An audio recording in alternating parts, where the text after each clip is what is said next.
আমাৰ যিটো মিত্ৰজোঁট আছে, মিত্ৰজোঁটৰ নাম অসম সন্মিলিত মৰ্চা, সংক্ষেপে অসম মিত্ৰজোঁট হিচাপে ঘোষণা কৰিছোঁ। আৰু ইয়াৰ মূল লক্ষ্যটোৱে হ'ল অসমৰ সুৰক্ষিত ভৱিষ্যত। আমি সকলোৱে এইবাৰ এই আমাৰ যিটো মিত্ৰজোঁট আছে, মিত্ৰজোঁটৰ নাম অসম সন্মিলিত মৰ্চা, সংক্ষেপে অসম মিত্ৰজোঁট হিচাপে ঘোষণা কৰিছোঁ। অসম সন্মিলিত মৰ্চা তাৰমানে অসম মিত্ৰজোঁট হিচাপে চিহ্নিত হ'ব বা অসম মিত্ৰজোঁট হিচাপে নামাকৰণ কৰিছোঁ। আৰু ইয়াৰ মূল লক্ষ্যটোৱে হ'ল অসমৰ সুৰক্ষিত ভৱিষ্যত।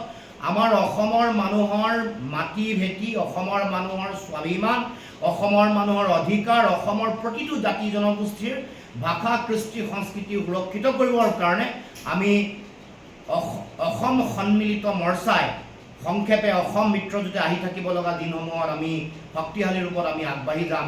সেই চিন্তাৰে অসম মিত্ৰজোঁটে নতুন নামেৰে, কাৰণ ২৬ৰ নিৰ্বাচনৰ আগত আমি সকলোৱে নতুন চিন্তা, নতুন উদ্যম, নতুন লক্ষ্যৰে আগবাঢ়ি যাবৰ কাৰণে সিদ্ধান্ত গ্ৰহণ কৰি আমাৰ পুৰণা যিটো নাম এইটো সলনি কৰি অসম সন্মিলিত মৰ্চা বা সংক্ষেপে অসম মিত্ৰজোঁট বুলি আজি আমি ঘোষণা কৰিছোঁ।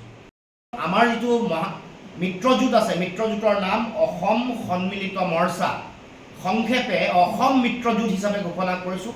আৰু ইয়াৰ মূল লক্ষ্যটোৱে হ'ল অসমৰ সুৰক্ষিত ভৱিষ্যত।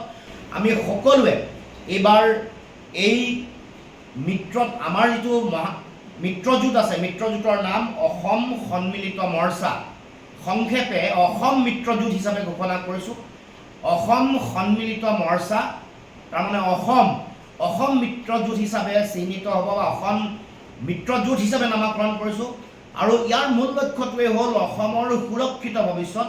আমাৰ অসমৰ মানুহৰ মাটি ভেটি, অসমৰ মানুহৰ স্বাভিমান, অসমৰ মানুহৰ অধিকাৰ, অসমৰ প্ৰতিটো জাতি জনগোষ্ঠীৰ ভাষা কৃষ্টি সংস্কৃতি সুৰক্ষিত কৰিবৰ কাৰণে আমি অসম সন্মিলিত মৰ্চাই সংক্ষেপে অসম মিত্ৰজোঁটে আহি থাকিব লগা দিনসমূহত আমি শক্তিশালী ৰূপত আমি আগবাঢ়ি যাম।